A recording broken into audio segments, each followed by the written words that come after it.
Welcome to another exciting episode of the Million Dollar Peddlers. I'm Papergoy. I'm Mr. Magazine. And today's theme comes to us from one of our earliest subscribers, the great Immortal Dawn. And she asked a question to me via message, and I wanted to throw it out to you because it's more of a question because of the way you do deals as opposed to the way that I generally do deals.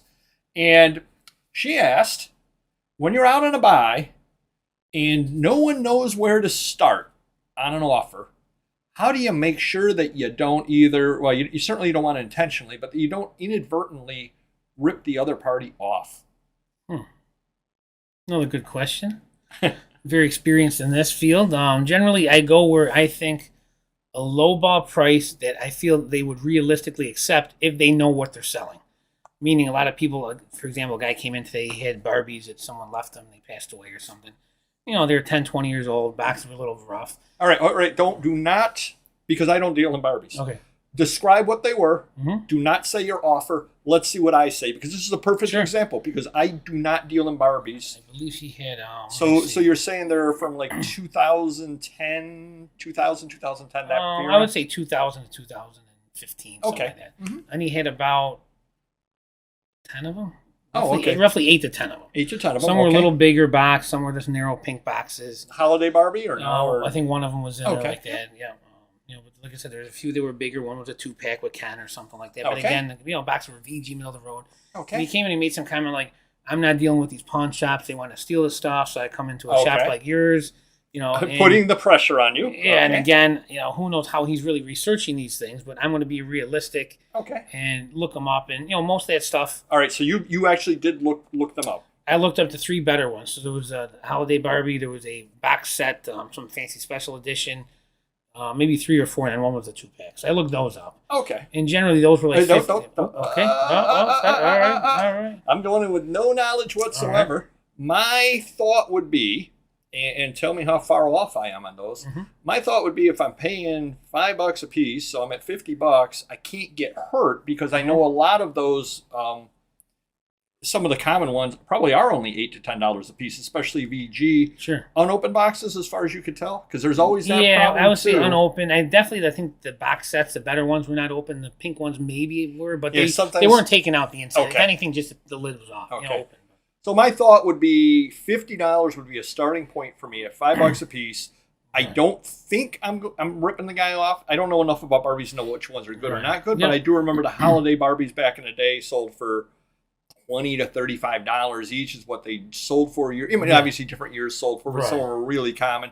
So I would come in at 50 as an opener and maybe go to 60 or 70, but I wouldn't go much higher than that because it's outside my niche. How did I do, Mr. Magazine? You did exactly what I would have said, and I did say. So I looked at it like the dual packs and the deluxe. I'm going to pay about $10 a piece because they go for about 20. I mean, 15 is low end, but I'm sure if we put them on Amazon, they're going to be 25 or 30. Mm-hmm. So I looked at that, and then the small ones obviously $5 a piece. It ended up being $55. I was going to say 50, but I go, well, let me just tell them 5 for these and 10 for these, and I would go up to 60. I go, things are tight right now. Things are selling for less. Don't need them, so it's a take it or leave it offer. And I would go to 60. And I'm thinking, even if he's high, he wants 100, maybe he'll take it. And I know no one else around my area is going to buy him anyways. Right. So I make him this offer, and he is just shocked and dumbfounded. And he goes, "Are you kidding me? That's it?" He goes, "This one alone is $2,000 on Amazon." I said, "Well, for starters, if it is $2,000, that's the biggest joke because there's no on eBay they're $20." I go, "Secondly, you can't go by Amazon because it's an asking price. It doesn't mean it's worth." Well, and it's probably a gated category. Yeah, right. I go, if you go into eBay, you can see what they're asking and you can see what they're selling for, and I'm paying half of the sold price, and which is more than fair. If anyone walked in, I'm going to offer them the same amount of money. I go, if you really think it's worth that much, you should probably go research it further on eBay, try Craigslist, try Facebook, whatever. But that would be my guess if you really think they're worth that much. But realistically, they're not. You're going to find out my offer is pretty fair, and I left it at that. And that's funny because the only part I think I would have added to that, and I would try not to be snarky. I can be snarky at times, but I think I would have suggested to the gentleman nicely that if it's a $2,000 item on Amazon, perhaps he ought to sell it on Amazon because anybody can sign up to sell on Amazon. Yeah, you'd be foolish. I mean, if you can get $2,000 out of an Amazon, even after they, after they take their fees, you're going to get a lot more than that. Sure. Yeah. So we kind of, and I guess just the way that I did that there, Dawn, and anybody else watching, I just kind of broke down in my head. And again, it isn't a category that I really know much of anything about, but I kind of broke it down into a general, and luckily you only had 10 items. Yeah. I think the problem comes into when you start making a mishmash, a pile of stuff, and you might have a couple of hundred items in there. Yeah. Then you're sitting there looking, and then I think the way that I would do that, now I the only time I ever really deal with that sort of thing is when I deal with dealers, but they're dealers, so they're expected to come up with the price because they're at a flea market. Yeah. And a little tip to anybody out there, when you are buying from the dealer, I'll give a perfect example. I was at the flea market this last week, and the guy had some old paper, and I was going through it, and I picked one or two items out, and there was a box I wanted to look at, and an older gentleman was looking at the box. And the older gentleman had made a small pile, and I was just kind of watching out of the corner of my eye, maybe 10 items. And he says, "Here, what do I owe you?" And the dealer starts taking it and starts looking through it. And now I've only put 2 items on my pile because I don't know where the prices are. And the dealer goes, And the guy goes, "How about $5? Not the buyer said, "How about $5? Dealer goes, "I could do 7.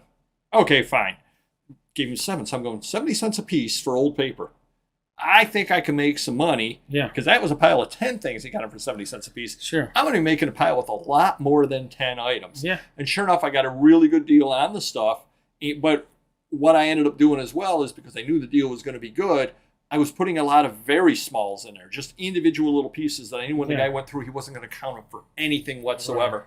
I'll give a perfect example. There was a Lois Lane Wonder Bread trading card. Now, I don't have it. I needed it for my collection. There were 2 of them. I threw both of them in the pile. I said, he's not going to charge me any more for either of these. He's just going to look at them and go, "Oh, what are these? Who cares?"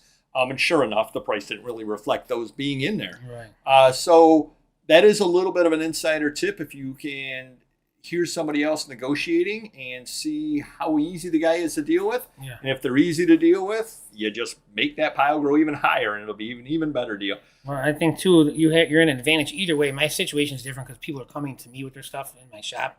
And she mentioned, like, when you're out there at a flea market or a sale or whatever. But I think the more you buy or the bigger the collection, you're going to get a better deal regardless. Because even this guy with the Barbies, he came in, he had 2 little bags. He could easily walk out. He doesn't care. No big deal. But, say someone came with 50 or 100 Barbies, they don't want to lug these things around. So now I'm at the advantage where if I made them that offer times 100, most likely they're going to go for it because, like, they don't want to shop it around, take it here, take it there. Just like if you're at a flea market or a sale somewhere and the guy's got a ton of stuff, well, he doesn't want to bring it back to his place. And he doesn't want to lug it into his van or whatever and travel around, New York with it. So definitely that's an advantage on both sides. Well, and then the other side of that, too, is in my example, my offer there, I was thinking $5 a piece. Well, obviously that is contingent upon the collection. When you increase it by 100 times, he doesn't increase just the number of the small pink ones by 100. Right. He also, if he had 2 sets of 2, now he's got 20 sets of 2. If he had 2 holiday Barbies, now he's got 20 holiday Barbies. So your money can exponentially increase as well, the money that you can end up selling the stuff for. And at some point, it's like, I'm making enough money just off the good stuff for the other stuff as well. Cool. So hopefully that helps you, Don. You definitely got to hit the like button. Everybody else can as well. Let us know how you work out these kind of deals as well. And we will see you next video. Take care. Bye-bye.